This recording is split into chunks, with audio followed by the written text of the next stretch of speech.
we've got the all-new 2024 S650 manifold here. However, both of these manifolds here are actually ported by 1320 Junkie. Now, on a first glance with these two manifolds, they actually look fairly similar here. It looks like Ford is definitely following in the pattern of if it ain't broke, don't fix it. Those twin throttle bodies, it definitely adds a bit more airflow to it. Obviously, 2 holes is better than 1. What did he say?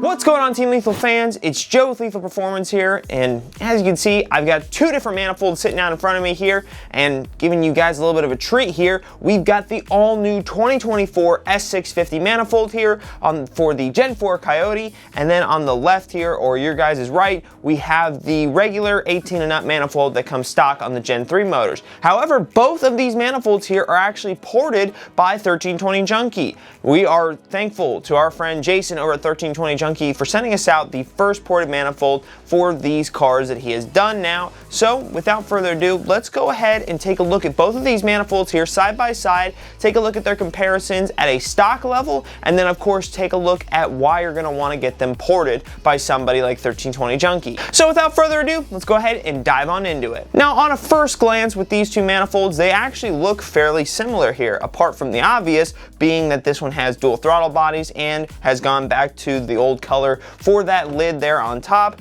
Otherwise, both of these manifolds look pretty much the same. They both carry the IRMC function over, which appears to be untouched from the last generation. It looks like Ford is definitely following in the pattern of if it ain't broke, don't fix it. Although the benefits of having a manifold that is so similar to the previous generation is that a lot of the parts and everything else is going to transfer over nicely, including the IRMC lockouts. Those look as though they should transfer over nicely on over to the 2024 style manifold, which of course, when it comes down to porting and locking those out for tuning purposes, that will make it a whole lot easier, and of course, something that we weren't gonna have to spend a ton of time on developing a whole new system for. Even the placement for the engine cover appear to be the same on either manifold, meaning that you probably can swap out your engine cover if you choose to do so if you don't like the old style or the new style, vice versa. Although I will note that the older manifold does appear to be a little taller and appears to have a bit more plenum volume, so that may play a role when it comes down to comparing these two back to back. I'm gonna say that the runners on the 2024 manifold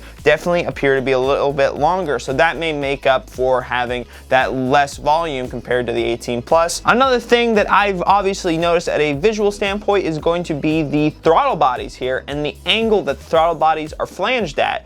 The 18 Plus manifold obviously has that aggressive angle downward into the bottom of the manifold, where it seems as though the dual throttle bodies here are definitely at a more so flat angle compared to the 18 Plus manifold. As you know, the Gen.3 manifold has a little bit of a deeper pocket there in the bottom of the manifold, whereas the S650 Gen.4 has a little bit of a shorter pocket, and as you can see, they've raised the actual flanges on the throttle bodies there in reflection to that. So I think the guys at Ford definitely know what they're doing as far as that sense goes, but it's definitely gonna be interesting to see if we could ever get these two side by side on a dyno on what's gonna make the bigger difference. The testing might actually take a little bit longer to do because there are some subtle differences on the hookups that make it a bit harder to compare back to back on the same exact motor. One being, of course, that one has one throttle body versus 2 throttle bodies, and you're not going to have the immediate tuning available to tune 2 throttle bodies on a car that's designed for 1 throttle body.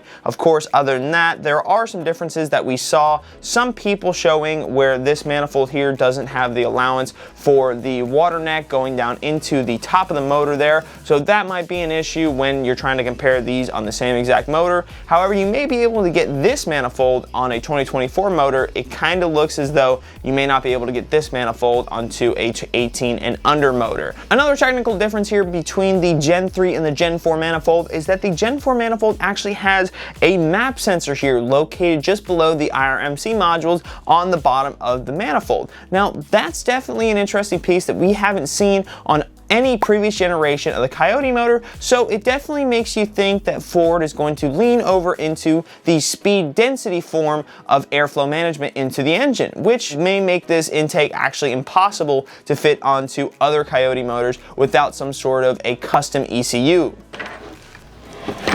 Now that I've got them both flipped over here, you can see a little bit of the differences when it comes down to the volume that I was talking about a little bit earlier in the Gen 3. The Gen 3 definitely does sink down a little bit deeper here into the valley of the engine, or what would be the valley of the engine, whereas the Gen 4 definitely is a tighter fit here, not as much of a drop as you might expect compared to the Gen 3. However, it looks like on the Gen 4 manifold that they got rid of these divots here that are on the bottom of the Gen 3 and just kept it basically flat all the way across. Of course, it may look a little bit different on the inside, but just on a visual there from the outside, they do not have these pockets here, which obviously is going to add to the volume. It looks as though that the styling on the ports and the actual size themselves are just about the same. So once again, Ford is following in that same footstep of if it ain't broke, don't fix it. Another visual note here is that it looks like Ford has decided to use a honeycomb pattern on the bottom of the Gen 4 manifold rather than your standard grid pattern that's on the bottom of the Gen 3 manifold. Now, in a base engineering sense, the honeycomb tends to be a bit stronger when it comes to building a structure itself,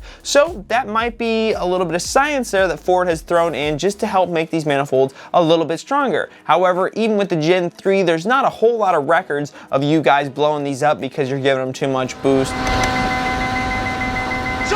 or something along those lines. So in reality, it's probably something that didn't need to be done, but Ford has gone the next step there and given you guys a little bit stronger of a manifold here, at least a stronger design on the bottom of the manifold. Let's go ahead and take a look at why we're going to want to go ahead and get your new manifold ported just like you would your 18 plus manifold. Now, in very basic terms, the intake manifold's purpose is to not only gain but also help keep that velocity of the airflow going into each of the intake ports on the head of the engine. Now, if you have any sort of point in the intake that is going to stop that airflow, such as any of those walls of imperfection that is caused in the manufacturing process of these intake manifolds, it is going to give a bit of turbulence to that airflow, therefore limiting your max potential on how much you can actually get out of your car. It's going to ultimately lower the velocity of the air, and it's going to lower the amount of power you're going to get out of your car. So with that being said, it's crucial whether you've got an 18 plus manifold or you're getting a new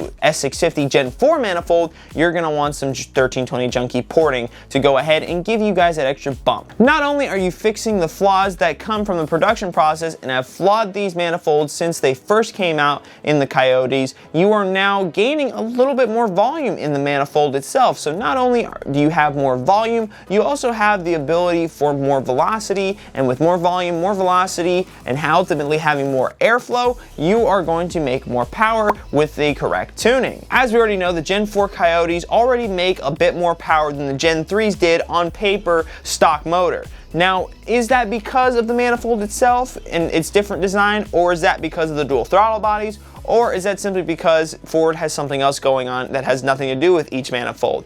It's going to be interesting to see if we can get two of these manifolds paired up on the same motor and get them working to see if one manifold is actually superior than the other, especially when it comes down to getting them actually ported and modifying the manifolds themselves. So guys, what manifold do you think is going to stay king? Is it going to be the Gen 3 ported manifold, or is it going to be the all-new Gen 4 ported manifold?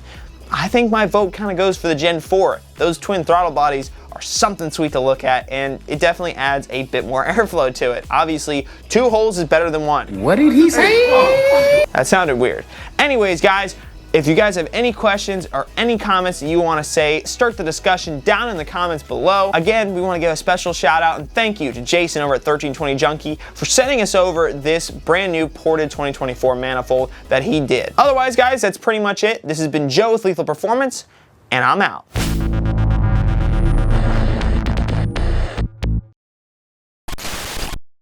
And the Gen 4, however, these are both ported. They're both ported. Now, with that process, they're definitely, God, I spell D-E-R. How do you spell there? Oh, it's there. Going to be the new king and overthrow the old decrepit king. The decrepit king.